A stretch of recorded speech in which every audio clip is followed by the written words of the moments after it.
안녕하세요.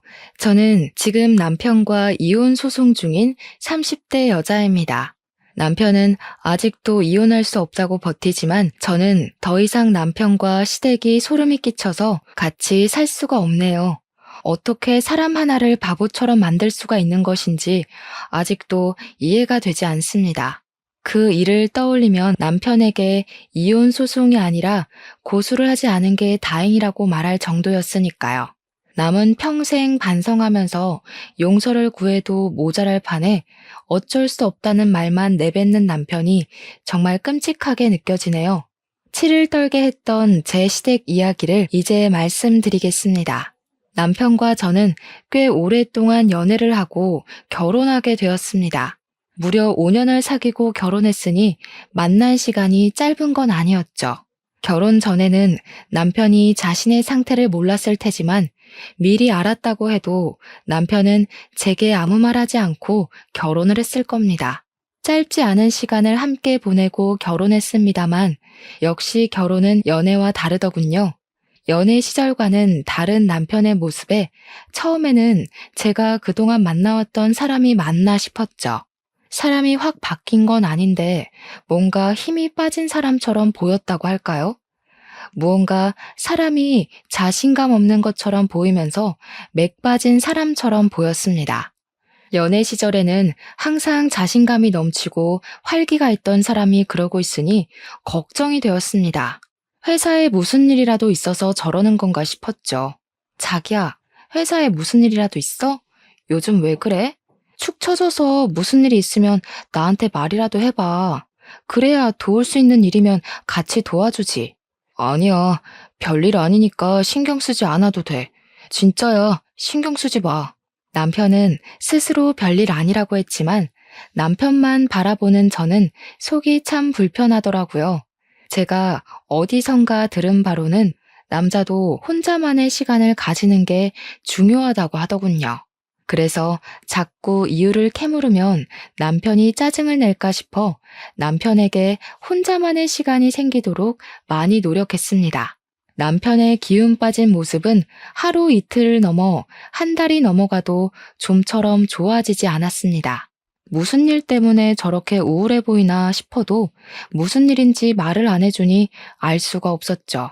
그 맥 빠진 모습은 1년 가까이 유지가 되었습니다. 처음에는 걱정하던 저도 익숙해져서 그냥 그런 사람인 걸 내가 몰랐나라고 생각할 정도로 착각을 하게 될 정도였죠. 결혼한 지 1년쯤 될 때였습니다. 남편은 외동아들이었기에 다른 시부모님들처럼 저희 시부모님도 임신을 바라셨습니다. 시댁에 가면 은근슬쩍 제게 왜 아직 소식이 없는지 물어보시는 겁니다. 왜 아직 소식이 없니? 옆집 정인애는 결혼한 지 3개월도 안 되어서 임신했다고 하던데 그 신혼여행에서 아기 들어서는 게 뭐더라? 시어머니의 말에 시아버지가 대신 대답하셨습니다. 허니문 베이비라니까. 맞다. 허니 베이비 가졌다고 하더라. 너희는 왜 소식이 없니? 혹시 피임하고 그러냐? 결혼했으면 애를 가져야지. 절대 피임 같은 거 하지 마라.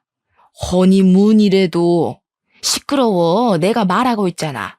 당신은 좀 끼어들지 좀 마. 며느리 앞에서 내 체면 좀 생각해. 저희 시댁은 주도권은 시어머니의 독재 체제였습니다. 아버님은 어머님이 시키면 시키는 대로 하시는 분이셨죠. 그런 건 안 하니까 걱정하지 마세요. 저희도 노력하고 있어요. 보통 큰 이유 없으면 3년 이내로 생긴다고 하네요. 그래, 그런 건 안 한다고 하니까 다행이다만 그래도 신경 쓰고 해라. 너도 이제 신경 쓸 나이잖아. 저는 작게 네 하고 남편과 시댁을 나왔죠. 그때만 해도 기다리면 아이가 자연스럽게 생기겠지 하고 별 대수롭지 않게 여겼습니다. 그런데 결혼 3년 차가 되어도 아이가 생기지 않자 어머님의 추궁이 다시 시작되었죠. 너희 아직도 피임하고 있니? 내가 전에 하지 말라고 하지 않았어? 왜 아이 소식이 없는 거야?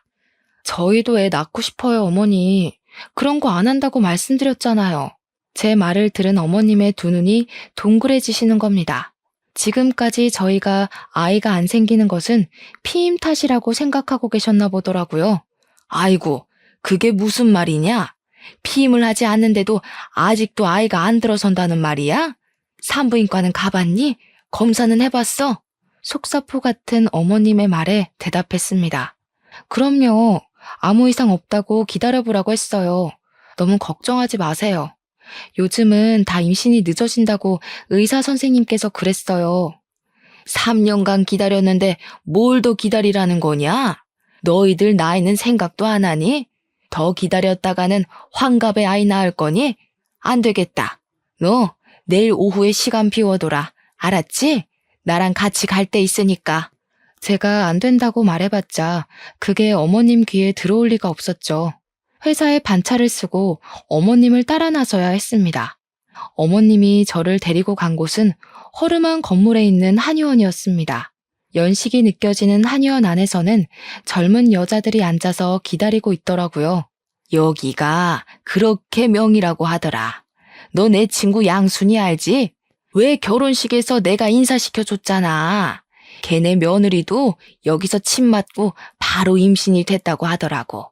저는 아무 대답 없이 고개만 끄덕였습니다. 오랜 기다림 끝에 나이 지긋해 백발이 성성한 한의사 선생님과 마주하게 되었습니다. 노인처럼 보이시는 한의사 선생님이 손목을 진맥하고 배에 혈자리를 눌러보았습니다. 결혼한 지 3년이나 되었는데 아이가 없어요? 며느님은 배도 따뜻하고 금방 아이가 들어설 것 같은데 아드님도 같이 데려와 보시지 그러세요. 요즘은 불임 원인이 남자들도 상당히 많이 늘어서요. 지금 누구 아들을 병신 취급하는 겁니까? 내 아들은 멀쩡하다고요. 한의사의 말에 어머님이 소리를 꽥 내지르시는 겁니다. 그렇게 소리를 지르고는 아직 진료 중인 저를 끌고 밖으로 나오셨습니다. 누구를 지금 고자 취급을 하는 거야? 저 영감탱이가. 너 내일 시간 다시 빼놔라.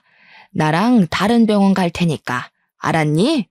저는 어머님께 네 하고 짧게 대답을 했습니다. 아들 한번 데려오라는 말이 그렇게 기겁하는 일이었을까요? 어머님의 성격을 알고 있으니 내심 서운하면서도 아무 말 하지 못하겠더라고요.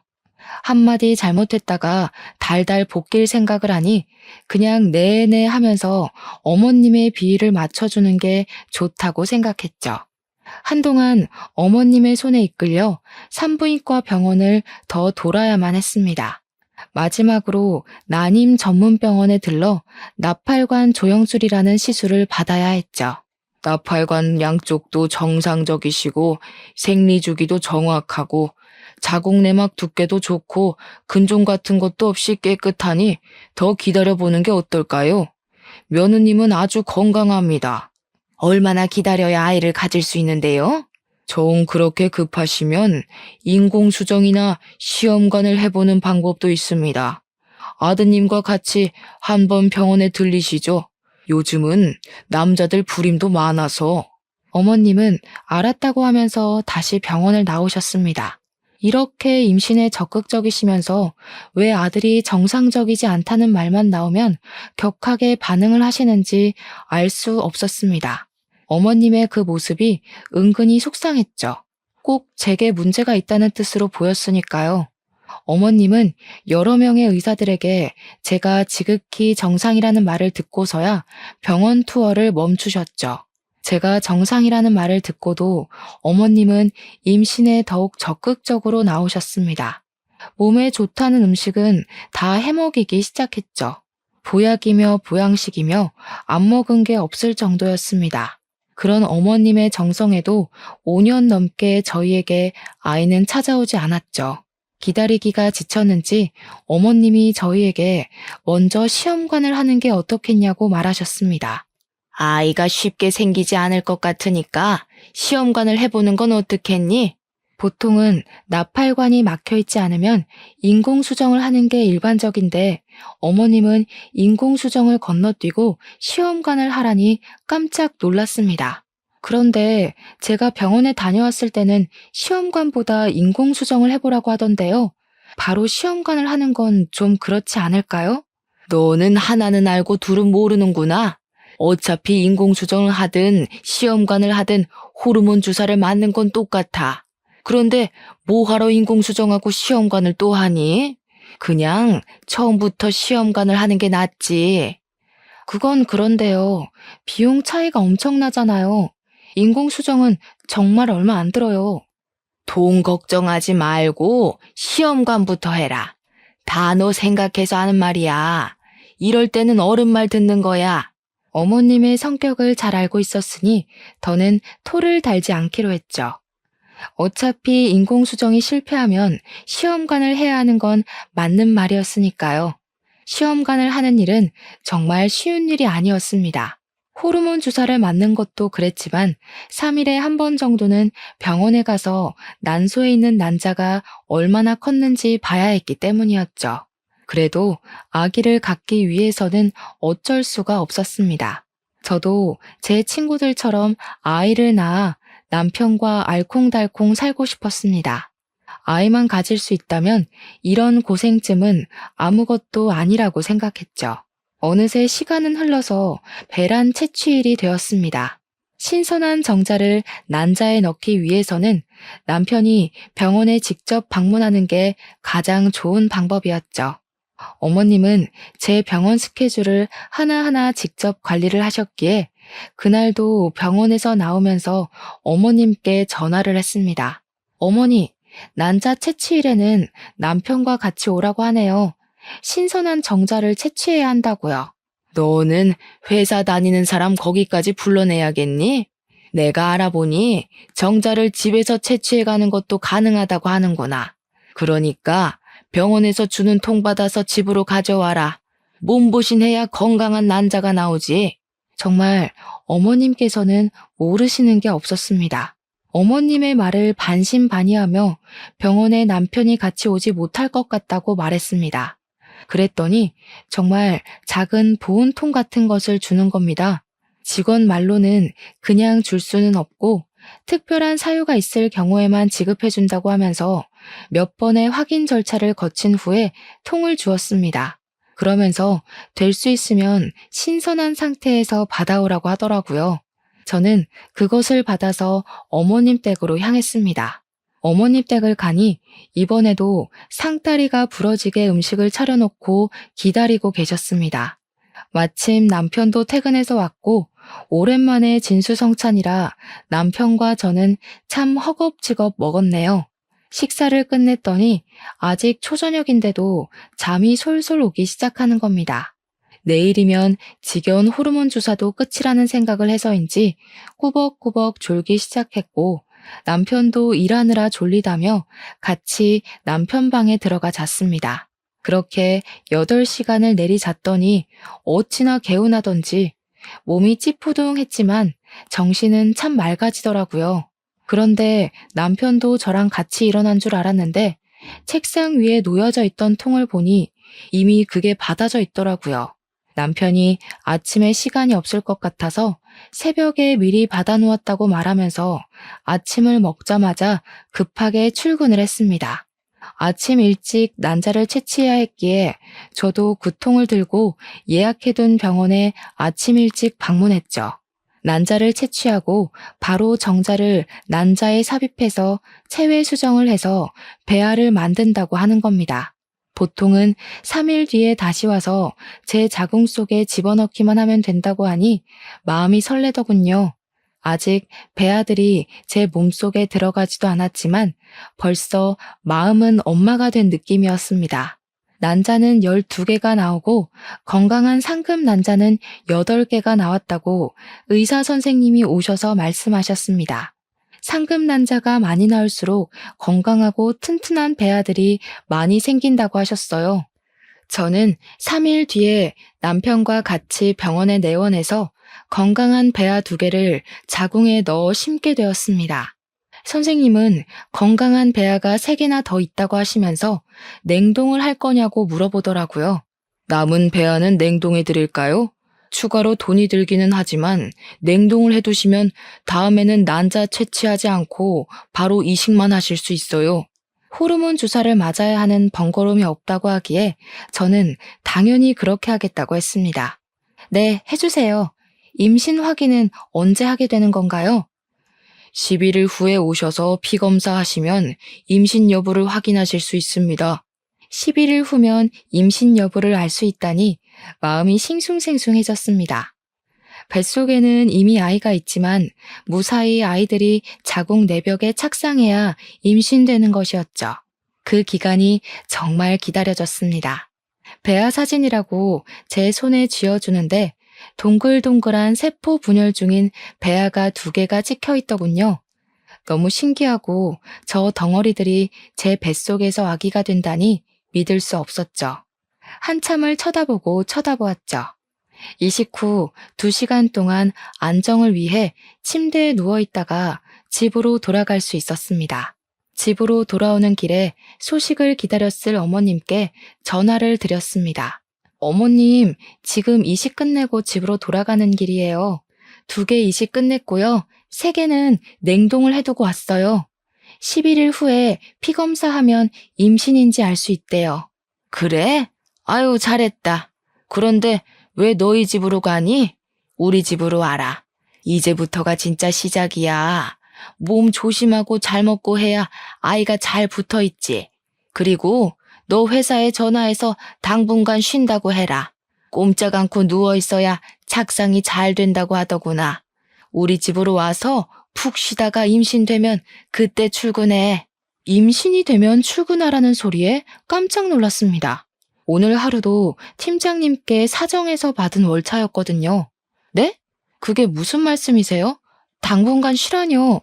어머니, 그럼 저 회사에서 잘려요. 병원에서 이식 후에 몇 시간 동안만 휴식 취하면 가벼운 일상생활은 가능하다고 했어요. 걱정하지 마세요. 내가 다 알아봤다. 내가 아는 김씨 며느리도 일주일간 누워 있었더니 한 번에 임신이 성공했다는구나. 잔말하지 말고 우리 집으로 와.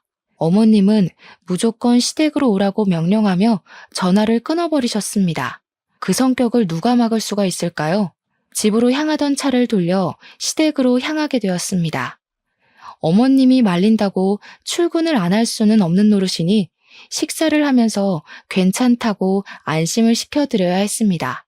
어머님, 너무 걱정하지 마세요. 병원에서도 일상생활은 가능하다고 했어요. 출근해도 괜찮을 거예요. 제 업무가 무거운 짐 들거나 돌아다니는 일도 아니고 사무실에 가만히 앉아서 컴퓨터를 하는 일이잖아요. 그러다가 아이가 아래로 흘러내리기라도 하면 어쩌려고? 앉아있는 것도 1~2시간이지. 종일 그렇게 일하고 출퇴근은 또 버스 타고 올 거 아니야. 그런 건 생각 안 하니? 그런 건 일상생활 범주에 끼잖아요. 괜찮을 거예요. 어머님은 저를 향해 화를 내셨어요. 예, 그러다가 애가 잘못되기라도 하면 어쩌려고 그러는 거니? 한 번에 철석같이 붙어야 그 고생을 안 하지. 설마 너 그 고생을 또 하고 싶어서 그러니? 그렇다고 일을 그만둘 수는 없잖아요. 아이를 낳는다면 앞으로 돈이 많이 필요할 텐데요. 아무 일 없을 테니까 너무 걱정하지 마세요. 제 말에 어머님은 못마땅한 표정을 지으셨습니다. 하지만 어쩌겠어요. 요즘 시대에 아이 하나를 키우려고 해도 돈이 많이 드는걸요. 불안해도 일을 해야 했습니다. 겨우 어머님을 설득하고 그날은 저녁만 먹고 집으로 돌아갈 수 있었습니다. 임신 결과를 기다리는 11일 동안 살얼음판을 걷듯 조심해서 다녔습니다. 혹시라도 뱃속의 아이가 미끄러지지는 않을까 싶어서죠. 아직은 착상도 되지 않은 세포 덩어리에 불과하지만 마음은 이미 임신을 했다고 생각해서일까요? 모든 것이 조심스럽고 먹는 것 하나도 신경 쓰게 되더라고요. 그 2주가 안 되는 시간이 얼마나 길게 느껴지던지 빨리 피검사를 하고 아이를 가졌다는 소식을 기다렸습니다. 드디어 11일에 아주 긴 시간이 지나고 남편과 병원을 내원하게 되었습니다. 팔뚝에서 피를 뽑고 잠시 기다리자 검사 결과가 나왔다고 진료실 안으로 들어오라고 하더라고요. 그 순간 얼마나 떨리고 설레던지 조심히 의사 선생님 앞으로 가서 마주 앉았습니다. 수치가 낮네요. 임신이 안 되셨어요. 다음 월경을 시작하시고 검사 후 다시 날짜를 잡아야 할 것 같네요. 임신이 안 됐다는 소리에 실망감이 밀려왔습니다. 기대를 많이 했거든요. 제 실망한 얼굴을 보았는지 의사 선생님께서 저를 위로해 주더군요. 너무 실망하지 마세요. 아직 건강한 배아 3개나 냉동해 두었잖아요. 다음에 3개 한꺼번에 넣어봅시다. 어깨가 축 처져 병원에서 나오는데 임신이 안 됐다는 것도 그렇지만 어머님께 한 소리 들을 생각하니 눈앞이 막막해지더라고요. 그래도 알려드려야지 어쩌겠어요. 저보다 더 많이 손주를 기다리셨으니까요. 어머니, 병원에 다녀왔어요. 그런데 임신이 안 되었다고 하네요. 어머님은 한참이나 핸드폰 너머로 아무 말이 없으셨어요. 당연히 한 소리 들을 줄 알고 잔뜩 긴장하고 있었는데 말이죠. 안 됐으면 어쩔 수 없지. 다음에는 언제 이식 가능하다고 하니? 그 냉동인가? 그거 할 수 있다고 했지? 이미 안 된 건 잊어버리고 빨리 다음 이식 준비해라. 딱 그 말만 하시고 전화를 끊으시더라고요. 그때는 얼마나 감사하던지 어머님도 저만큼 실망하셨을 테지만 내색하지 않으셨죠. 집으로 돌아가는 길에 남편은 아무 말이 없었습니다. 제가 말을 걸어도 뚝뚝 끊어지는 단답형 말뿐이었죠. 처음에는 실망이 너무 커서 그러나 생각했습니다.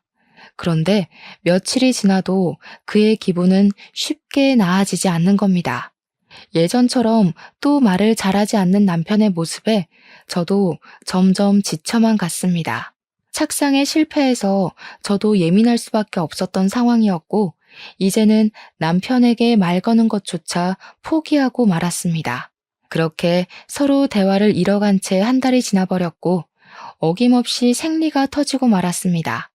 생리가 터질 것을 알고 있었지만 정말 실망스럽더군요. 사람 마음이 그렇잖아요. 혹시라도 기적이 일어나지 않을까 하는 마음이요. 저는 다시 병원을 내원하고 피검사를 하고 이식 날짜를 잡아야 했습니다. 호르몬 주사를 맞지 않을 뿐이지 복잡한 건 똑같았습니다. 다시 이식날이 되어 병원 천장을 바라보고 있는데 마음이 복잡해지더라고요. 이번에는 3개나 넣는데 혹시 새쌍둥이가 되는 거 아닐까? 아니면 저번처럼 3개 다 실패하는 건 아닐까? 별별 생각이 다 들었습니다. 그래도 이번에는 제발 한 녀석이라도 잘 붙기를 기다렸습니다. 그때 어머니께 전화가 왔습니다. 이식은 끝났니? 이번에는 편하게 쉬어라. 회사에 쉰다고 말도 하고, 알겠니? 그래야 그 고생을 또 안 하지. 네, 어머니. 회사에도 내일 모레까지 쉬겠다고 말하고 월차 당겨 썼어요. 너무 걱정하지 마세요. 아유, 달랑 이틀 쉰다고 아이가 달라붙는다니? 더 쉬어야 하는 거 아니야? 저도 그러고 싶은데 더는 눈치가 보여서 뺄 수가 없네요. 다른 직원들도 일이 있다고 해서요. 최대한 마음 편히 쉬려고요. 그래, 너희 집으로 가지 말고 이쪽으로 와. 그래야 푹 쉬지. 친딸처럼 챙겨주시는 마음에 감동했습니다. 하나하나 신경 써서 챙겨주는 게 어렵잖아요. 어머님은 이부자리 하나, 먹는 것 하나까지 신경 써서 챙겨주셨지만 이번에도 임신이 되지 않았습니다. 2번째 시험관마저 실패를 하니 마음이 뒤숭숭해졌습니다. 큰 문제가 없으면 착상이라도 했을 텐데 그럴 기미조차 보이지 않았으니까요.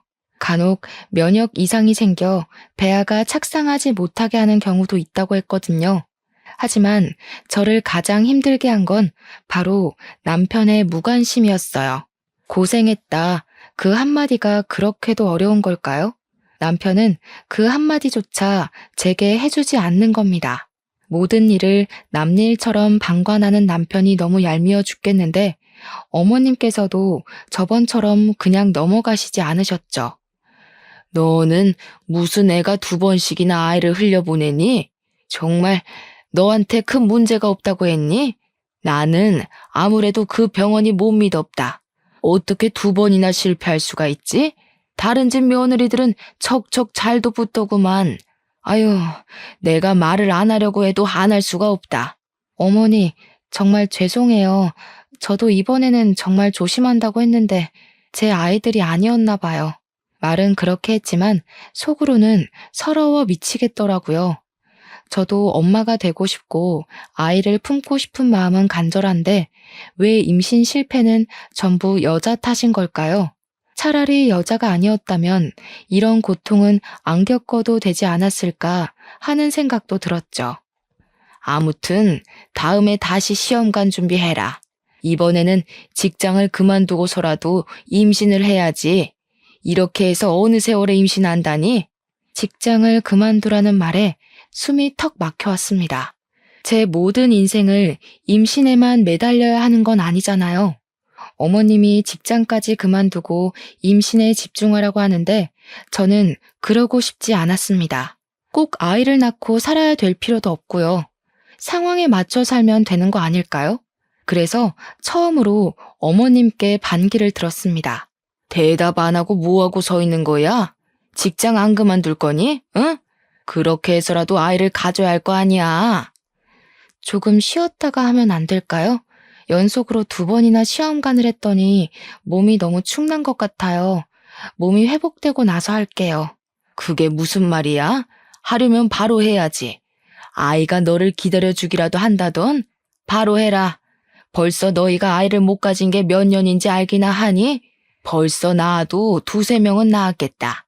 저희 결혼 기간이 짧진 않은 시간이었지만 한 번에 임신하려고 하니 심적으로 부담이 되었습니다. 어머님의 말도 틀린 말도 아니었죠. 지금 멈추면 언제 다시 할지 모르는 일이니까요. 당시에 제가 가장 무서웠던 건 제 배를 찌르는 호르몬 주사가 아닌 이식 후 11일을 견디는 시간을 다시 겪어야 하는 것이었습니다. 설레고 기대했던 그 시간이 피검사 한 방으로 쓸려 내려가야 했던 그 경험을 다시는 하고 싶지 않았죠. 남편이라도 옆에서 거들어주면 좋겠다 싶었는데 그는 그럴 생각이 없는지 멀뚱멀뚱 핸드폰만 들여다보고 있는 겁니다. 자신은 편하게 정자만 빼주면 그만이라는 것처럼요. 첫 시험관 실패 후 그는 계속 그렇게 무관심의 상태로 지냈습니다. 저는 어떻게 해서든지 남편의 아이를 가지고 싶어서 노력하는데 제게 관심조차 주지 않는 것은 너무하다고 생각했죠. 정말 몸이 힘들어서 그래요. 한 달만이라도 쉬었다가 다시 하겠습니다. 안 된다니까 그러네. 너 나이가 몇인지는 아니? 언제 아이 낳아서 키울래? 아직 젊으니까 언제까지 젊을 줄 아는 거냐? 너 혹시 정말 몸에 이상이라도 있는 거 아니냐? 그러지 않고서야 배알을 5개나 넣고도 임신이 안 되었다는 게 말이나 되는 일이야? 어머님의 말에 서러웠습니다. 눈물이 볼을 타고 왈칵 쏟아져서 손으로 눈물을 닦아냈습니다. 그 상황에서도 남편은 핸드폰만 쳐다보고 있는 겁니다.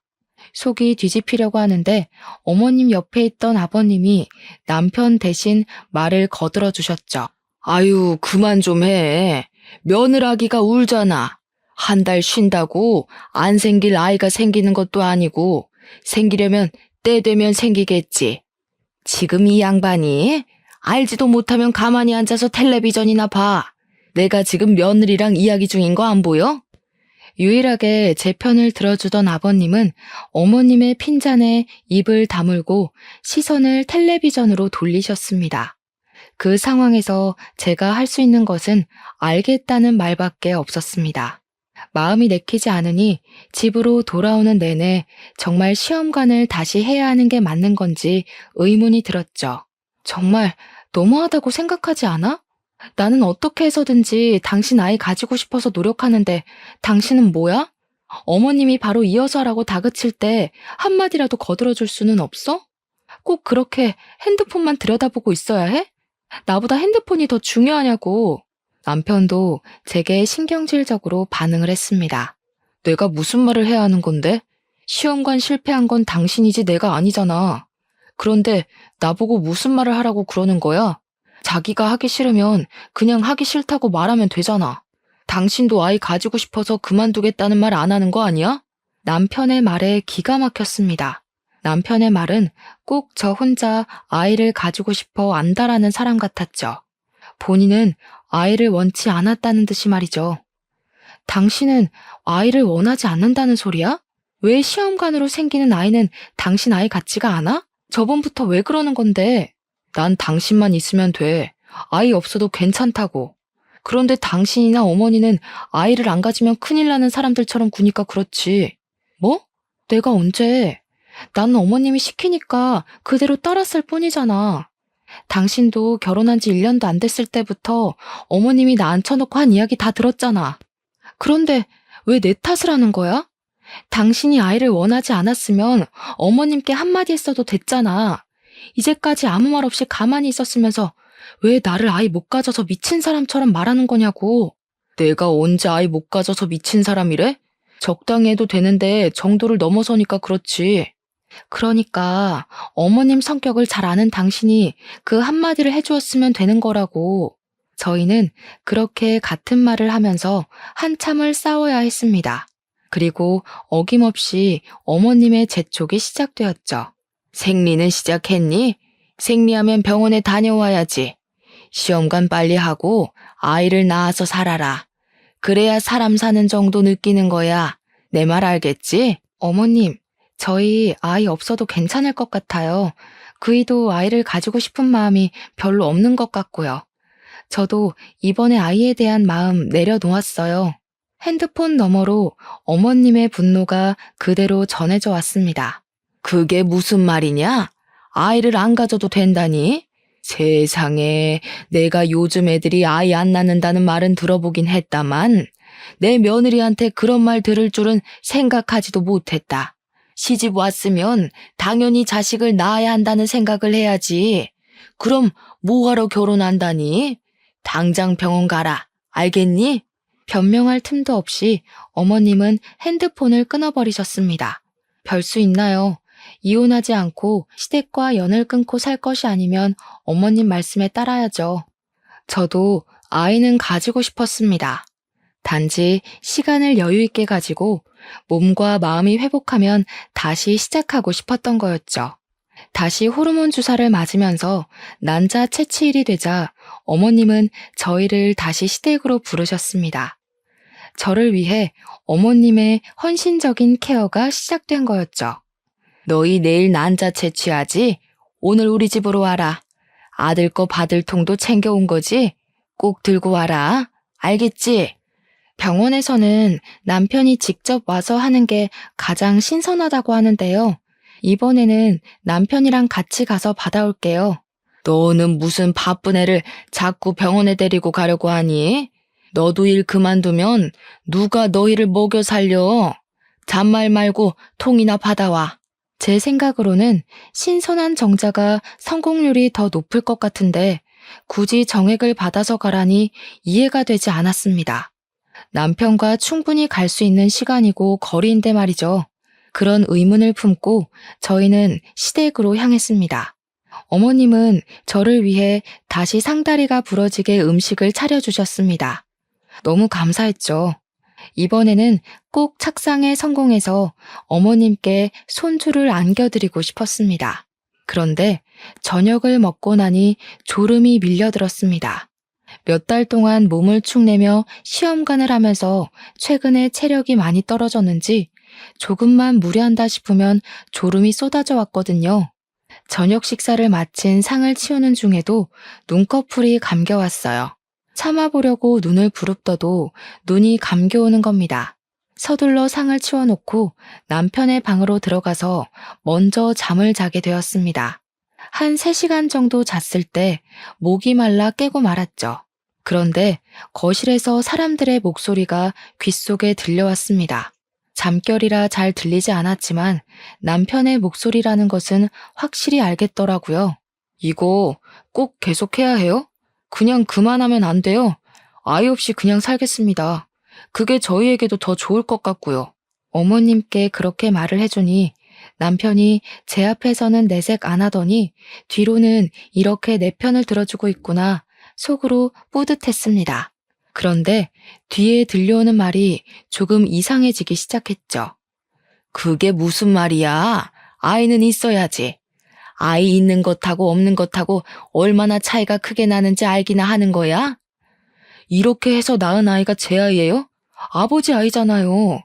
저 사람 속여놔도 제 아이가 아니라 제 동생이 태어나는 거라고요. 제 아내 몸에서 나온 동생을 보면서 어떻게 평생 살라는 말이에요. 시끄러워.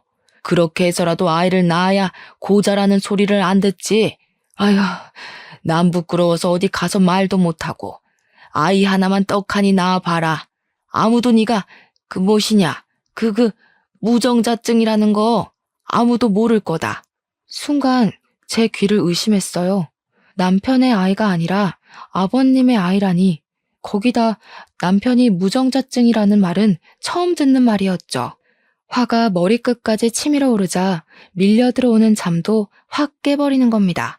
문을 벌컥 열고 거실로 나가자 세 사람이 놀란 토끼 눈을 하고 저를 쳐다보았습니다. 저는 남편에게 다가갔습니다. 그게 무슨 말이야? 방금 그 말 무슨 말이냐고. 사실대로 말해, 빨리. 남편은 저를 보고 깊은 숨을 내쉬더니 고개를 푹 숙이고 말했습니다. 미안해. 그동안 당신이 가져간 통에는 내 거가 아니었어. 우리 아버지 거였지. 나도 결혼 전엔 몰랐는데 결혼 직전에 갑자기 붉은 물이 나와서 병원에 갔더니 무정자증이라는 거야. 수치스러워서 아무한테도 말 못하고 어머니도 누구보다 손주를 원하시니까 내가 말 안 하면 그만일 거라고 안일하게 생각해버렸어. 일이 이렇게 커질 줄 나도 몰랐어. 여보, 정말 미안해. 지금 그걸 말이라고 하는 거야? 무정자증을 처음 알았을 때 나한테 말해야 하는 거 아니야? 왜 어머님에게는 말하고 나에게는 말 한마디 안 한 거야? 그리고 병원에서 검사했을 때는 무정자증 판정이 안 나왔잖아. 그때는 병원 내원하기 전에 미리 아버지의 것을 받아갔었어. 몰래 아버지 것으로 바꿔치기 해서 검사를 한 거야. 당신이 아이를 너무 좋아하니까 무정자증이라고 말하면 이혼하자고 할까봐 말 못하겠더라고. 그렇다고 나를 속여서 아버님 아이를 낳게 하는 게 말이 되는 소리래? 정말 눈이 뒤집혀서 폭발할 지경이었죠. 그런데 남편 옆에 계시던 어머님의 말이 더욱 가관이었습니다. 누구 애든 낳으면 되지 않니? 어차피 너희 남편이랑 피가 섞인 건 마찬가지잖아. 뭐가 문제라고 이렇게 소란인 줄 모르겠구나. 이 문제가 얼마나 심각하고 잘못되었는지 모르시는 어머님의 모습에 경악을 했습니다. 저는 어머님을 향해 소리쳤습니다. 어머님, 지금 제정신인 거예요? 그렇게 나오면 뭐예요? 어머님이랑 피 한 방울도 안 섞인 아이가 생기는 거예요. 시아버님의 아이가 다른 여자한테서 생기는 거라고요. 그런 생각은 하나도 안 하셨나 봐요. 저는 도저히 이 미친 집구석에서 못 살겠습니다. 당신, 나랑 당장 이혼할 준비해. 저는 거둑과 차키만 들고 시댁에서 뛰쳐나왔습니다. 차를 운전해서 친정으로 향했죠. 가는 내내 이 어이없는 상황에 눈물이 흘러내렸습니다. 사랑했던 남편과 믿었던 시댁이 저 몰래 이런 끔찍한 짓을 꾸몄을 거라고 상상도 못했습니다. 임신이라도 했더라면 그 아이는 누구의 아이라고 해야 하는 걸까요? 생각만으로도 끔찍했습니다. 연락도 없이 새벽에 친정으로 찾아가자 친정엄마 또한 놀라셔서 제게 남편과 싸웠냐고 물어보셨습니다. 저는 엄마에게는 아무 말도 하지 못했습니다. 그 일을 어떻게 설명을 해야 할지 막막하기도 했지만 다시 입 밖으로 꺼내는 제가 비참했거든요. 임신이 되지 않았지만 그게 시아버지의 시라는 말을 어떻게 할 수가 있었겠어요. 이혼이 진행되는 단 며칠만이라도 마음 편하게 주무시게 해드리고 싶었습니다. 하지만 시어머님은 그 며칠도 그냥 놔두지 않으셨습니다. 다음날 어머님은 친정집으로 찾아오셨죠. 너 이게 무슨 경우니? 오늘이 난자 채취일인 거 몰라서 병원에 안 가는 거야? 다시 한 달을 기다려야 한다는 거 몰라서 이러는 거야? 네 남편 알면 어떻고 네 시아버지 알면 어떠니? 나는 그런 거 아무 상관도 안 한다. 너도 내 아들 좋아하고 같이 살 요량이면 그냥 순순히 받아들여라. 옆에서 잠자코 듣고 있던 엄마가 얼굴을 찌푸렸습니다. 이게 무슨 말이야? 누구의 아이를 어쩌고 저째? 네 시아버지 아이가 왜 나오는 거야? 제가 지난번에 했던 시험관 배아가 남편의 정자를 넣은 게 아니고 시아버지의 정자를 넣은 거였대요. 남편이 무정자증이라서 저를 속이고 시아버지 아이를 가지게 하려고 했어요. 친정엄마는 제 말이 끝나자마자 시어머니의 멱살을 잡으셨습니다. 우리의 말이 사실이에요? 아니, 지금 남의 딸한테 뭐 하는 짓인 거예요? 지금 사돈 딸은 우리 집안 며느리예요. 저희 집에 며느리로 들어왔으면 집안의 대를 이으라고 말하는 게 그렇게 이상한 겁니까? 제 아들이 정자가 없으니 시아버지 정자라도 받아서 대를 이어야죠. 당신 나가. 당장 내 집에서 나가. 아무리 그렇다고 해도 사람이 할 짓이 있고 아닌 게 있는 겁니다. 물어봐도 거절할 판에 속이고 그런 일을 저질렀으면 최소한 잘못했다고 말해야지. 고소하기 전에 빨리 꺼져요. 어머님은 한참을 엄마를 노려보시더니 뒤돌아가셨습니다. 너는 그런 일이 있었으면 엄마한테 당장 말을 해야지. 말도 안 하고 뭐 하고 있었던 거야? 최서방 당장 불러라. 내가 가만두나 봐. 엄마의 전화를 받은 남편이 헐레벌떡 친정으로 달려왔습니다. 엄마는 남편이 현관으로 들어서자마자 다가가셔서 뺨을 세게 내리치셨습니다. 금수만도 못한 놈. 자네는 엄마가 시킨다고 다 하는 모양이지? 그게 무슨 짓인지 알면서 입 꼭 다물고 뭐 하는 짓인가? 딸한테 이야기를 들어보니 아이를 그렇게 바라지도 않았던 모양이던데 그러면 처음부터 사실대로 말하고 그냥 둘이 살면 되지. 원하지도 않은 아이 낳게 해서 뭘 어쩌려고. 내 딸 데려갈 때는 손끝에 물 한 방울 안 묻히게 할 것처럼 굴더니 이게 무슨 짓이야? 남편은 엄마 앞에 무릎을 꿇고 빌기 시작했습니다. 정말 죄송합니다, 장모님. 처음부터 그럴 생각은 없었습니다. 저도 아내한테 말할 자신이 없어서 어머니께 말한 건데 그렇게 해서라도 아이가 있어야 사람답게 사는 거라고 하셔서 저도 첫 시험관이 끝나고서야 잘못되었다는 것을 깨달았습니다. 다 제 잘못입니다, 장모님. 제발 용서해 주세요. 그딴 변명 다 필요 없네. 뭐?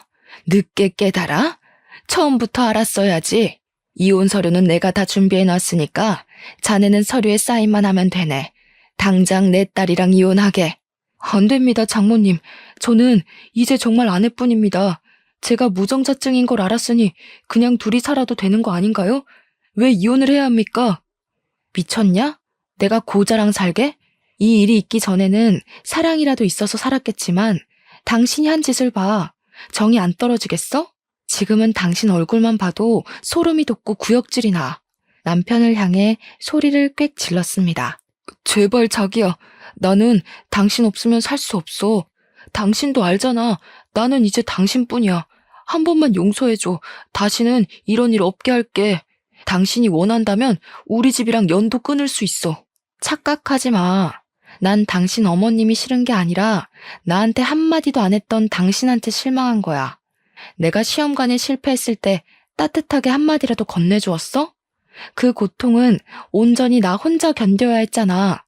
최소한이라도 안타까워하고 위로라도 해줬어야 하는 거 아니야? 그리고 시험관에 성공해서 아이라도 낳았다 치자. 그럼 당신은? 아빠 노릇은 잘했을까? 당연히 안 했겠지. 남편은 아무 말 못하고 그 자리에 서 있었습니다. 당신이 이혼을 계속 거부한다면 어쩔 수 없이 우리는 소송으로 가야겠네. 송장 보낼 테니까 가서 기다려. 현관 밖으로 남편을 밀어내고 문을 쾅 닫아버렸습니다. 어떻게 끝까지 저렇게 뻔뻔하게 나올 수가 있죠? 그런 끔찍한 짓을 제게 저질러 놓고 아무 일 아니다는 듯이 구는 시댁 식구들 얼굴을 다시는 보기 싫었습니다. 제게는 시험관에 실패한 것이 하늘이 내려준 천운이나 다름이 없었죠. 힘들게 낳는다고 쳐도 시아버지의 아이를 보며 어떻게 평생을 살 수가 있었겠어요. 결국에는 아이를 원망하고 미워하게 되었을 겁니다. 저를 모두 속이고 만든 아이였으니까요. 저의 지속적인 이혼 요구에 남편은 계속 이혼을 거부하는 겁니다. 남편과 빨리 이혼하고 관계를 끊어내고 싶었지만 합의 이혼을 거절하니 어쩔 수 없이 지금은 변호사를 선임해서 이혼 소송을 진행 중입니다. 남편과는 이혼을 해서 헤어진다고 쳐도 제 마음에는 이미 커다란 트라우마가 남아버렸습니다. 잠도 수시로 깨고 한동안 술을 먹지 않으면 잠이 들지 못할 정도였죠. 지금은 신경정신과를 다니면서 상담도 하고 약도 꾸준히 먹은 덕분에 차차 좋아지고 있어요. 아직도 그 일을 생각하면 어이가 없어서 답답한 마음에 익명의 힘을 빌려 이곳에 글을 적게 되었네요. 이렇게 글을 적어 올리면 꽉 막힌 속이 조금은 시원해질까 싶어서 말이죠. 요즘에 난임 부부가 많다고 하잖아요.